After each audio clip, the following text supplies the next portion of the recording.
Greetings from Novi Pazar, city to the south of Serbia, not far from the border with Kosovo. Quite a multicultural city of both Muslims and Orthodox Christians, home to about 71,000 people. I've come to investigate and have a look round and see what Novi Pazar has to offer, and also have a look round some of the religious sites that this city has to offer. But my first port of call is to find my hotel for check-in, the Hotel Vrbak.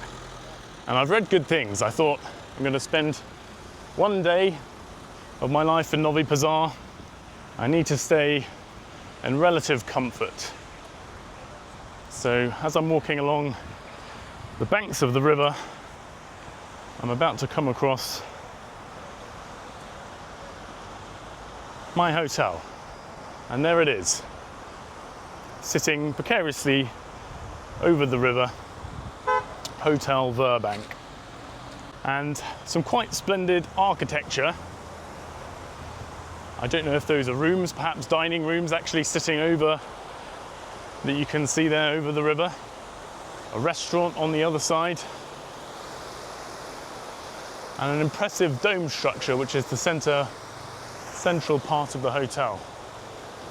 So let's go and take a look, see where I'm going to be staying for the night. And here we have it, Hotel Vrbak, Novi Pazar. We're in the right place. Let's head in. I presume I'm going in this elevator.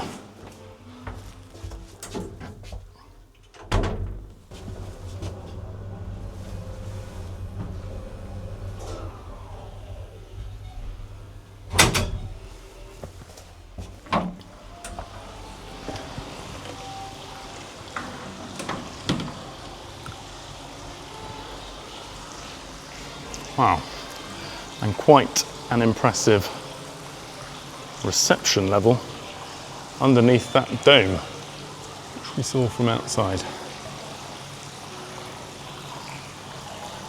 Well, we just checked in at Hotel Vrbak, and rather encouragingly, on my room card, I don't know if you can see that, room 308 VIP.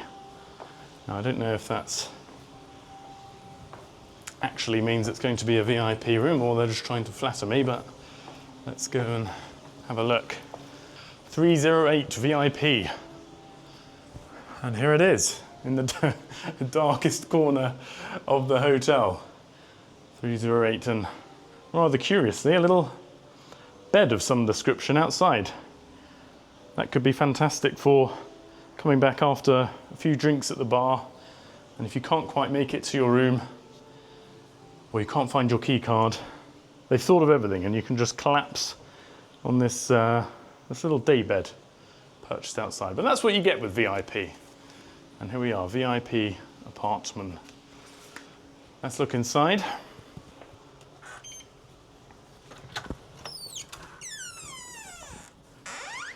Ooh.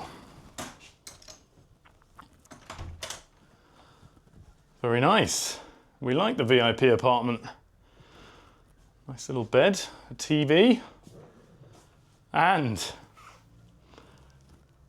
an octagonal bathtub, jacuzzi bath in the corner, with a round, slightly decaying, dirtied glass ceiling above, mirrored surface, so you can watch yourself scrubbing a day the way where. Let's have a little look outside our window at Novi Pazar.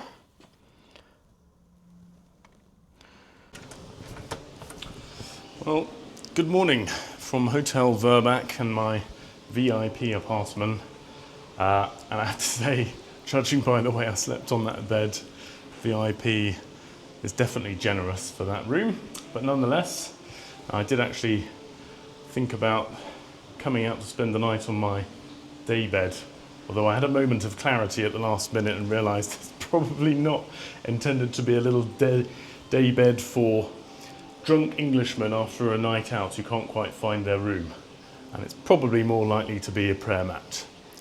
Anyway, this morning I decided I'm going to be travelling even further south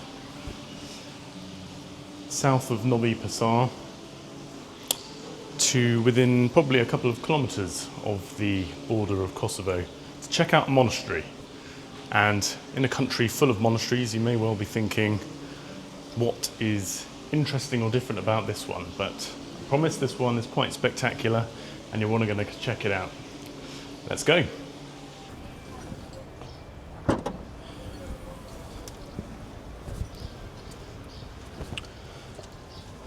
Always have an emergency Nishko packed in your boot.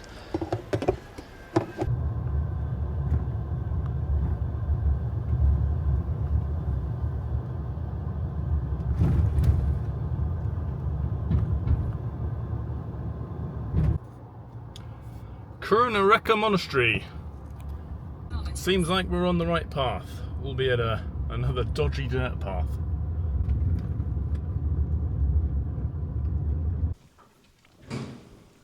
Well, I think I've arrived at the Crna Reka Monastery, or at least the gates leading up to it.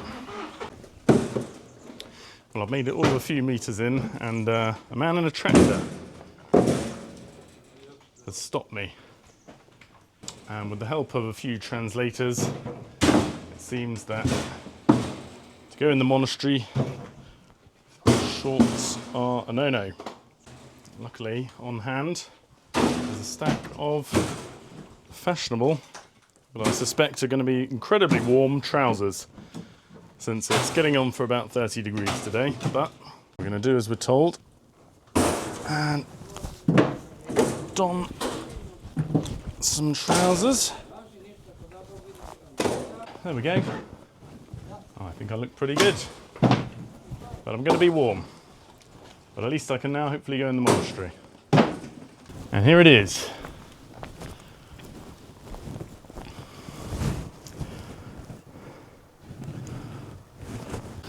So the Crna Reka Monastery was built in the 17th century, and I think, or 16th century possibly.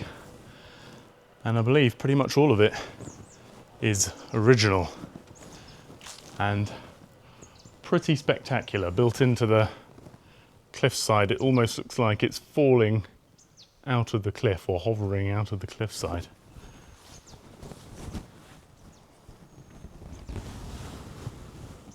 Wow.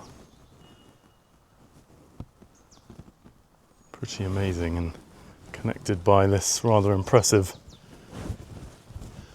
I was going to call it a drawbridge, but I guess it's more freestanding bridge, supported by some fairly sketchy looking wooden supports. And I think I'll be able to go onto these, I'm going to call them balconies. And yeah, those little wooden pegs holding them onto the side. Well, let's hope they they survived this long. I'm sure they're not about to give way today. Right, let's head in through the wooden bridge.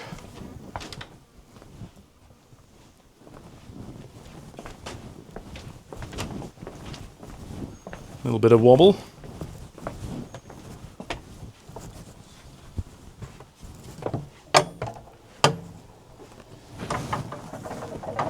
And immediately you can tell that this is built into the raw cliff face with raw exposed rock and some plastered walls. And a choice of paths. We can go upstairs.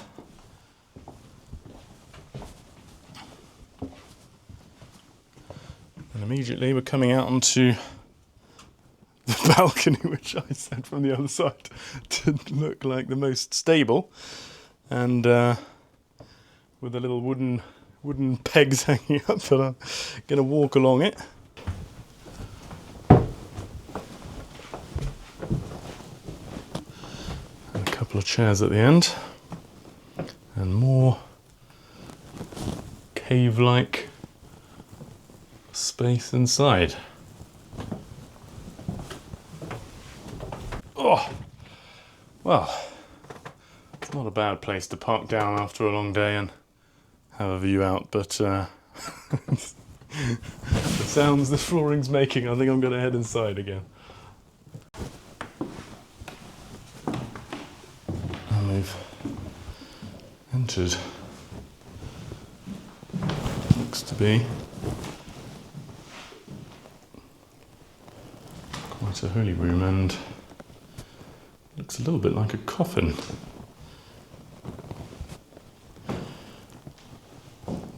Wow.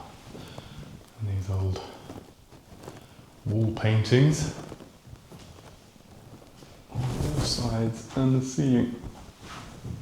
Super impressive. And something of a little altar. It kind of looks like some Western style saloon doors, although I rather expect that's not what they are. I'm continuing to make my way through the cave here. It does look like it's open to tourists, as there's a little space to buy yourself a candle and light it, which I feel like we could do, although there's no others, and I don't want to be responsible for setting their cave monastery on fire. So I think I'll forego that opportunity. If I duck down under here, there's, well, it goes a little bit up in the rock face. Who knows if that leads anywhere. And another little icon. I don't know what that sign says. Probably not. Climb up the rock and make yourself at home. Well, let's go upstairs then.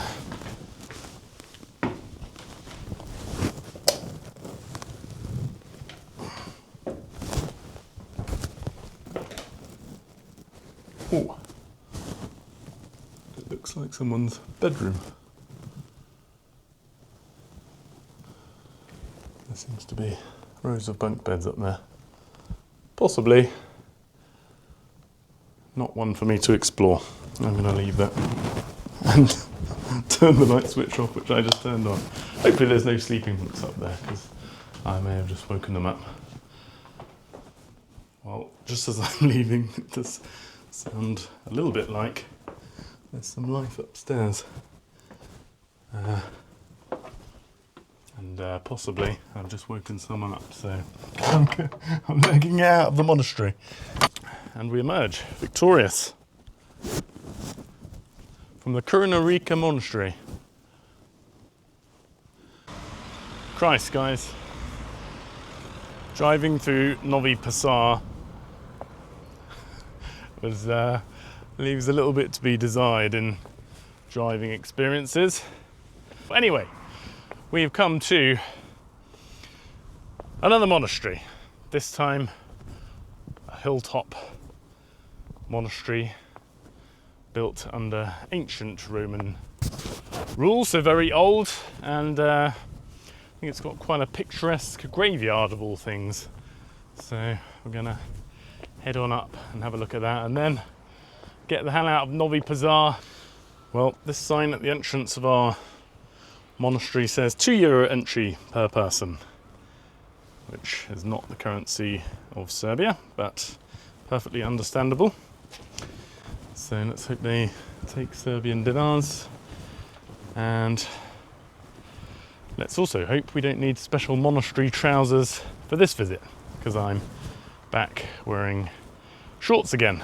Anyway, what a spectacular graveyard with all of these rather wonkily placed or weathered gravestones.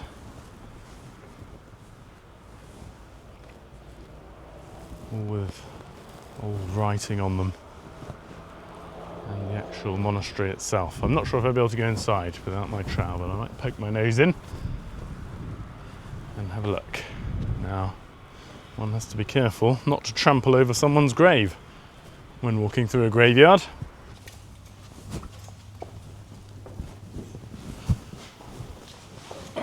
And to pay. €2. Okay, paying our entry for the monastery. €2. I don't know what that is in dinars. You can take some notes. 250 dinars. Hvala. Možete tamo, možete ovdje, na više, gore da obiđete, tu, I can go up as well. mora, That može. and through here. Hvala. There's a little room here. That looks a bit like some sort of bed. And there's an upstairs. There he is. Wow. I was not expecting this up here. Little view of the space below. And the remnants of some wall paintings.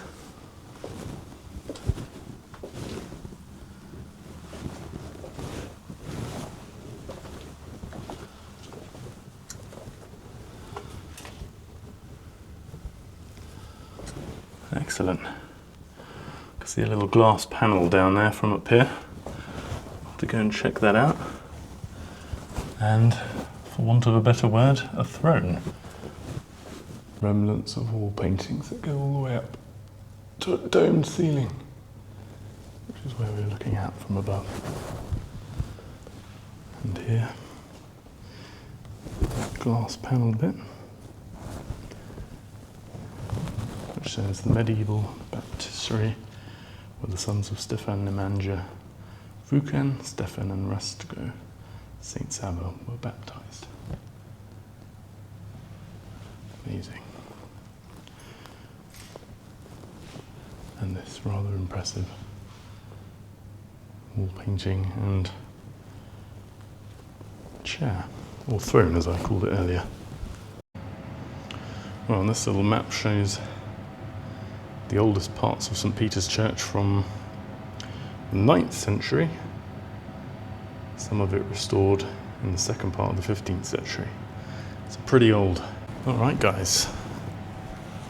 And finally, some broken tombstones of... Oh, I like this one with the face on it. Check him out. That one from the 17th century. I think I'd like a tombstone with a face on it. Maybe my own face. All right, guys. Well, that concludes our little trip to this hilltop monastery on the outskirts of Novi Pazar.